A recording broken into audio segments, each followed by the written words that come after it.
दोस्तों नमस्कार। VK knowledge electrical में आप सभी का स्वागत है। दोस्तों यूट्यूब की कम्युनिटी टैब पर हम 5 से 7 क्वेश्चन अपडेट देते हैं और उन्हीं को सॉल्यूशन करके एक वीडियो आपको देते हैं। आपने यदि कम्युनिटी टैब क्वेश्चंस देखे हैं और उनका आंसर वोट पोल किया है तो अपने उत्तर का मिलान कर लीजिए कि क्या आपका उत्तर सही हुआ या नहीं।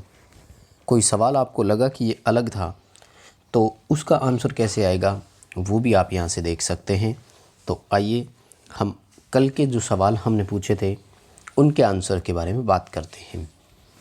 आगे बढ़ने से पहले आप सभी से निवेदन रहेगा कि लाइक ज़रूर करें इस वीडियो को, कमेंट करके हमें ज़रूर बताएं आपके कितने सही हुए थे और आपको ये सीरीज़ लगती कैसी है।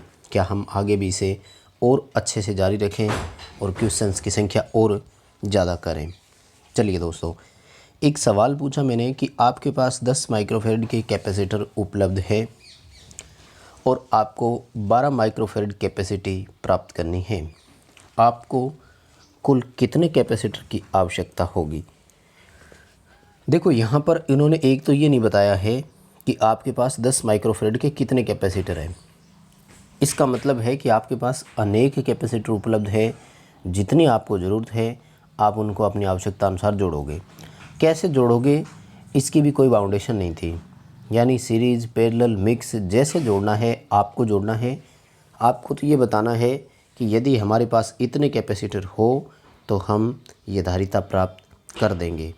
और इसके लिए भी अच्छी बात ये थी कि आपको दिए गए ऑप्शंस में से ही बताना था, यानी आपको 4 ऑप्शन मिले, 5 कैपेसिटर, 6 कैपेसिटर, 2 कैपेसिटर और 12 कैपेसिटर। अब इनको जोड़ करके आपको बताना था कि इनसे आप कैसे ला सकते हैं या इनमें से कौन सा आप जो करें तो आपका उत्तर सही आ सकता था।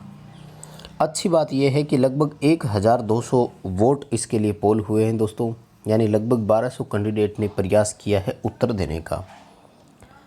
यदि सही और गलत उत्तर की पहचान की जाए तो दोस्तों यहाँ पर 6 कैपेसिटर वाला ऑप्शन सही था, जो मात्र 29% स्टूडेंट का सही हुआ है, यानी 71% स्टूडेंट। और अगर 1200 का आप 71 देखते हैं तो लगभग 850 के आसपास स्टूडेंट होते हैं, यानी 850 स्टूडेंट का बिल्कुल गलत उत्तर हो गया। ठीक है, अब देखो बात कर लेते हैं कि आएगा कैसे इनसे, है ना दोस्तों। 6 कैपेसिटर से आप ऐसे ला सकते हो कैपेसिटी, ध्यान से समझिएगा। इस तरह से ला सकते हो कि जब 5 कैपेसिटर आप पहले सीरीज में जोड़ोगे तो 10-10 माइक्रोफेरेड वाले 5 कैपेसिटर सीरीज में लगाओगे तो उनका आंसर आएगा 2 माइक्रोफेरेड, ठीक है ना। और एक कैपेसिटर इनके पैरेलल में लगा दो तो 10 और 2 12 माइक्रोफेरेड हो जाएगा और उत्तर आ जाएगा। ठीक है, काफ़ी अच्छे स्टूडेंट्स के कमेंट आए थे और वो बिल्कुल सही तरीके से उन्होंने एक्सप्लेन भी किया था। ठीक है, और जब सबसे पहले एक कमेंट आया तो मैंने उसको पिन कर दिया था। समझ जाया करो कि ये बिल्कुल सही उत्तर था।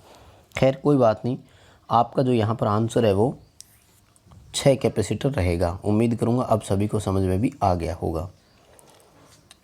आगे देखिए दोस्तों, सवाल पूछा कि 0.2 स्लिप वाली एक इंडक्शन मोटर में रोटर इनपुट शक्ति और रोटर कॉपर हानि का अनुपात कितना होगा।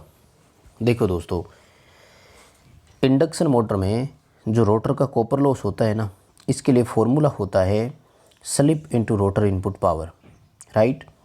यानी अगर हम स्लिप ज्ञात करें तो फॉर्मूला क्या बनता है, रोटर कॉपर लॉस बटे पावर। कहने का मतलब ये है कि रोटर कॉपर लॉस बटे पावर जो है ना, इनपुट पावर, ये बराबर स्लिप होती है और इसका मान दिया हुआ है 0.2। इसका मतलब रोटर कॉपर लॉस बटे पावर का जो रेशियो है वो कितना है, 0.2। लेकिन इस बार हमसे क्या पूछा गया, इस बार हमसे सवाल ये पूछा गया है कि अगर हम पावर इनपुट और रोटर कॉपर लॉस का अनुपात देखें, यानी संख्याओं को क्या किया उन्होंने, पलट दिया। तो ये जो 0.2 हमारा था इसको भी हम पलट देंगे, ठीक है ना। जो अपना आंसर रहेगा वो क्या हो जाएगा, फिर 1/0.2 हो जाएगा, ठीक है। और 1/0.2 का जब आप आंसर देखेंगे तो उत्तर कितना आएगा, 5। यानी कहने का मतलब ये है कि रोटर कॉपर लॉस और इनपुट शक्ति का जो अनुपात है ना वो स्लिप होता है। तो रोटर कॉपर लॉस और इनपुट शक्ति का अनुपात 0.2 है। तो फिर इस बार अपोजिट पूछा अपन से, यानी आपको 1/स्लिप का मान पूछा है कुल मिलाकर, ये बोल सकते हो आप, ठीक है ना। क्योंकि जब ये मान बदल गया तो इस संख्या को भी आपको बदल देना था। दोस्तों काफ़ी वोट इसके लिए भी पोल हुए, सेम वही रहा 1.2K यानी लगभग 1200 वोट पोल हुए और आंसर जो है वो मात्र 9% स्टूडेंट का यहाँ पर बिल्कुल सही हुआ है। मात्र 9% स्टूडेंट का सही हुआ है। आप देख सकते हैं 1200 में से 9% यानी 91% स्टूडेंट यहाँ पर गलत उत्तर की तरफ चले गए। उम्मीद करूँगा कि अब सभी को समझ में आ गया होगा। हिंदी इंग्लिश दोनों में है।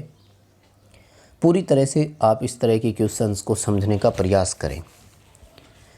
एक ही फॉर्मूला है, उसी को उल्टा सीधा करके सवाल आपसे पूछते जा रहे हैं और ऐसी बात नहीं है कि रोटर कोपुलास का आपको फॉर्मूला याद नहीं था। आगे देखिए, एक डीसी मशीन में इलेक्ट्रिकल डिग्री जो है वो मैकेनिकल डिग्री की दोगुनी है। पोल युग्मों की संख्या, ध्यान रखना, पोल पेयर की संख्या, जोड़ों की संख्या पूछी थी, ना कि पोलों की संख्या, ठीक है ना। तो ये वैसे काफ़ी स्टूडेंट्स का सही भी हुआ है और उनका नीचे रिप्लाई भी बिल्कुल सही आता रहा, मैंने देखा था। ध्यान से देखना भाई। दोस्तों फिक्स है, यांत्रिक डिग्री हमेशा 360 होती है किसी भी मशीन में हो। अब वैद्युतिक डिग्री इसकी दोगुनी मतलब कितनी होगी, 720 डिग्री। वैद्युतिक डिग्री के लिए फॉर्मूला होता है 180 इंटू पोल, समझ रहे हो, 180 इंटू पोल। तो इस टोटल डिग्री में 180 का भाग दे दो, पोल की संख्या आ जाएगी। पोल कितने हुए भाई, 4 पोल। अब आपसे पूछा गया पोल के जोड़े, तो जोड़े कितने होते हैं, 4 पोल के जोड़े बनाओगे तो कितने बनेंगे, 2 जोड़े। अच्छी बात यह है कि वही सेम 1.2K यानी 1200 वोट पोल हुए, लेकिन 79% स्टूडेंट का ये क्वेश्चन बिल्कुल सही हो गया। अब देखिए दोस्तों, 3 क्वेश्चन में आपने देखा कि लगभग बराबर विद्यार्थियों ने भाग लिया, 1200, लेकिन वो एक क्वेश्चन में, अब ये 79% तो लगभग सबका सही हो गया ना, लेकिन वो स्लिप वाले में मात्र 9% स्टूडेंट का सही हुआ, तो वो कंपेरेटिवली आपसे आगे निकल गए। बस यही क्वेश्चन में आपके डिसाइडिंग फैक्टर होते हैं पेपर में। ध्यान रखा करो, हर एक पेपर, हर एक टेस्ट, हर एक क्वेश्चन हमारे लिए ज़रूरी होता है, इसलिए पूरे ध्यान से अटेंड किया करो। और आगे सवाल पूछा था मैंने, इंडक्शन मोटर का मैक्सिमम टॉर्क किसके अनुसार बदलता है, तो ये तो आप सबका सही आया था, सप्लाई वोल्टेज के वर्ग पर निर्भर करता है। 1.6K वोट पोल हुए थे और आपका जो सही आंसर है वो 89% स्टूडेंट का है। ये अच्छी बात रही यहाँ पर कुल मिलाकर कि सभी को बहुत अच्छे से आ रहा था ये सवाल। आगे देखो, सवाल पूछा कि 3 फेज स्टार में जुड़े प्रतिरोधी भार की फेज करंट 20 एम्पियर है। यदि डेल्टा में वैसे ही प्रतिरोधी भार को और वैसे ही सोर्स से जोड़ा तो उसकी फेज करंट कितनी होगी, है ना। देखो स्टार में दोस्तों क्या होता है कि फेज करंट और लाइन करंट बराबर होती है। इसका मतलब स्टार में इस समय लाइन करंट भी कितनी है, 20 एम्पियर। ध्यान से पढ़िएगा, ध्यान से समझिएगा, ठीक है ना, कोई दिक्कत नहीं है। अब डेल्टा में जो लाइन करंट होती है ना वो 3 गुना अधिक होती है भाई। स्टार की अपेक्षा डेल्टा में लाइन करंट 3 गुना अधिक होती है, यानी डेल्टा में आपका लाइन करंट जो आया वो कितना आया, 60 एम्पियर आया। तो फेज करंट ज्ञात करने के लिए क्या करोगे, इसमें √3 का भाग देना है। जब 60 को √3 से डिवाइड करोगे तो आपका उत्तर आएगा 34.64 एम्पियर और लगभग 72% स्टूडेंट का ये बिल्कुल सही उत्तर हुआ। 796 इसमें वोट पोल हुए, क्योंकि इसमें टाइम कम हुआ है, लगभग 10-12 घंटे ही हुए थे, थोड़ा सा लेट वोट पोल अपन ने करवाया था। हालांकि इसके लिए शॉर्ट तरीका और बताऊं आपको मैं कि इस 20 एम्पियर को आप सीधे सीधे √3 से मल्टीप्लाई कर दो, तब भी आपका उत्तर आ जाएगा। यानी 20 को अगर आप 1.732 से मल्टीप्लाई करते तब भी उत्तर आ जाता। 34.64 एम्पियर आपका यहाँ पर उत्तर रहेगा। और एक दोस्तों मैंने सीधा सवाल पूछा जिसमें कोई ऑप्शन नहीं दिया था आपको, और वो पूछा मैंने कि वाट मीटर के सिरों के नाम बताइए। वाट मीटर में 2 कॉइल होती है दोस्तों, सीसी और पीसी, ठीक है। अब चारों सिरों के नाम एक साथ पूछे तब तो बहुत ही आसान है, MLCV होता है, यानी मेन, लाइन, कॉमन और वोल्टेज, ये टर्मिनलों के नाम रखे जाते हैं।